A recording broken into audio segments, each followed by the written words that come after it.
I remember growing up, if you were playing some video games with a friend and maybe you had an official controller and then like an off-brand controller, whoever got stuck with that off-brand controller was generally speaking not going to be very happy. But these days, some of the off-brand controllers are honestly just as good and sometimes better than the official controllers. Today, we're looking at a couple of such controllers from GameSir. These are the T4 Cyclone and T4 Cyclone Pro. The Pro is $49.99. The non-Pro is $39.99. I've been using them for the last couple of weeks and I am extremely impressed. So I've got both controllers here. This is your Pro variant. This is your non-Pro variant. Let's really quickly talk about the differences between these two as far as things you're going to immediately see. So the first thing you may notice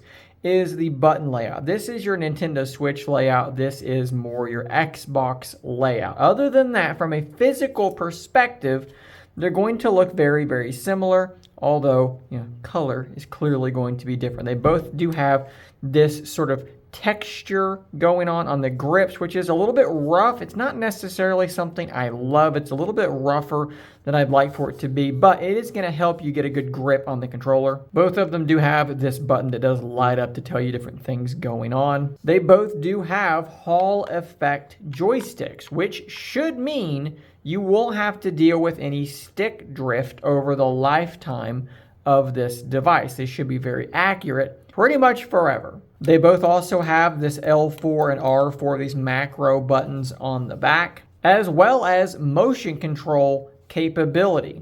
Now, both of these do actually have Bluetooth, so you can pair them to whatever device you want, but the Pro variant also comes with this dongle, which will allow you to just plug this thing into whatever device you're using and be instantaneously connected with a faster connection. Another big difference between these two is the kind of buttons that they actually use. You can probably hear it on this one.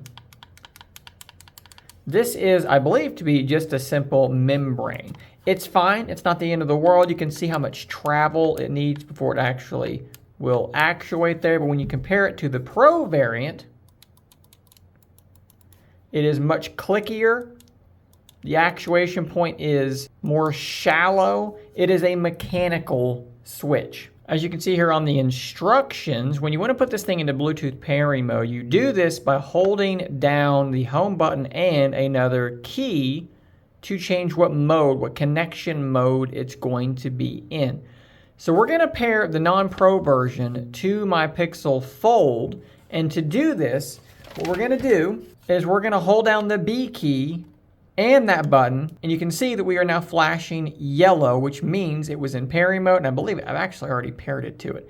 So it should now be connected. Let's take a look at that app now. So we're looking at my Pixel Fold. We're going to fire up that GameSir app. We are connected, and we're going to go through this entire setup process. We need to give it permissions, of course. So you can see in this application, they're kind of like highlighting games and things that you can play that I guess have controller support, which is pretty cool. We're going to go into devices, and they can see my GameSir Cyclone. You can see the battery level, the firmware, all of that stuff. And you can see what my games are that it will then launch through this application. Let's go ahead and do the key settings though. And you can kind of see what you're dealing with there. You can actually switch this layout from Xbox to Switch. Obviously, the buttons themselves are not going to be changing, but how they will be behaving on your phone or on your system will then be changing. You can see the sticks here as I move them around. You can swap them around. I believe you can actually change the dead zone here. Let's pump this up to like 59. Oh yeah, that's definitely changing the dead zone. We'll put it back down to 5. So that is some good customization there. Let's look at the triggers. You can see that these are triggers that can detect varying levels of being pressed, which is very, very cool as well. And you can turn on a hair trigger so that any actuation will now be a full press. Very cool. And then as far as vibration, there's left grip and right grip. So we're going to turn on try, and then when I press this button, and then when I press the trigger, it will actually vibrate, and it vibrates more and more intensely dependent upon how hard I pull the trigger. You might even be able to see the controller vibrating in the video. That is actually very cool. There's 2 motors, one on each side. However, this is a bit of a weird thing for me. The left vibration motor feels looser, if I can describe it that way. When you pull that trigger, you can feel it. It feels like it's a bigger motor. The one on the right feels quicker. It feels more like a smaller circle being made in that vibration. I'm not sure what to make of that, but the left side is definitely vibrating harder for me on the non-pro model. Over on the pro model, you can see we have very similar settings going on there, very similar settings for the sticks as well as for the triggers. Under vibration, though, there are additional things going on here. Force left trigger vibration, sync left trigger vibration. And basically what's going on here is rather than having 2 vibration motors, this one has 4. There's 1, 2, and then 3 and 4. So we're going to try the trigger vibration and see if we have the same discrepancy left to right. So we're going to do left first. That is a very fast vibration, and it is directly in the trigger. Same thing over here. This is a totally different sort of vibration. It is explicitly in the trigger. Now we're going to do the grips, and these are the vibration motors that are in the non-pro version, and I'm experiencing the same thing. With a light pull, it vibrates very wobbly is the best way I can describe it, and on the right side, it is much tighter. So the same vibration motors, but you get some extra ones on this one that are actually in the trigger itself.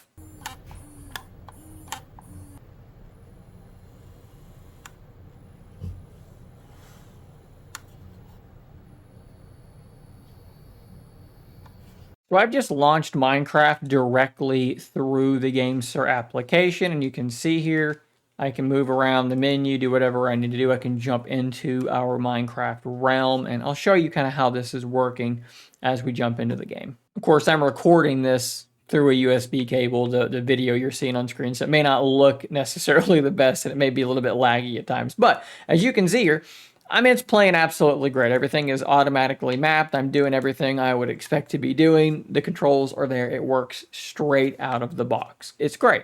Now, this thing's supposed to work on PC, Switch, iOS, Android. Here I am on my gaming PC playing some Starfield, and it works brilliantly well. Those Hall effect sticks are really good. I have no problems playing anything I want to play with this. Now, granted, I am typically a mouse and keyboard person, but I have no problem playing with this controller. It is so good, in fact, that my Xbox One controller that I've been using on my PC for years is now put away in a drawer because this thing has a rechargeable battery with USB-C. It is just as good. It is a premium build quality feeling device.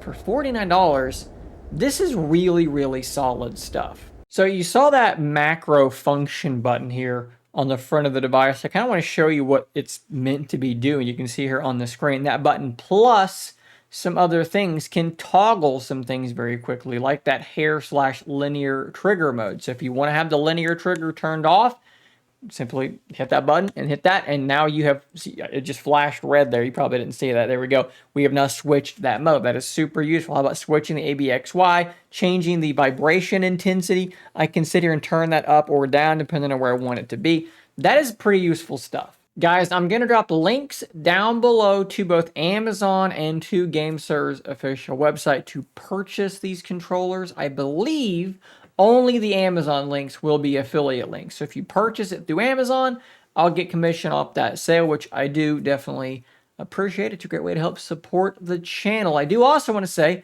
thanks to GameSir for being cool enough to send both of these controllers out to me. They've been absolutely rock solid. I like both of these controllers a lot. They're really, really good. As always, I have to say no money has changed hands for the production of this review, and GameSir is seeing this video at the exact same time as you are, so keep that in mind as you go forward. Guys, thanks for watching. Subscribe for more content like this, and until next time, stay nerdy, my friends.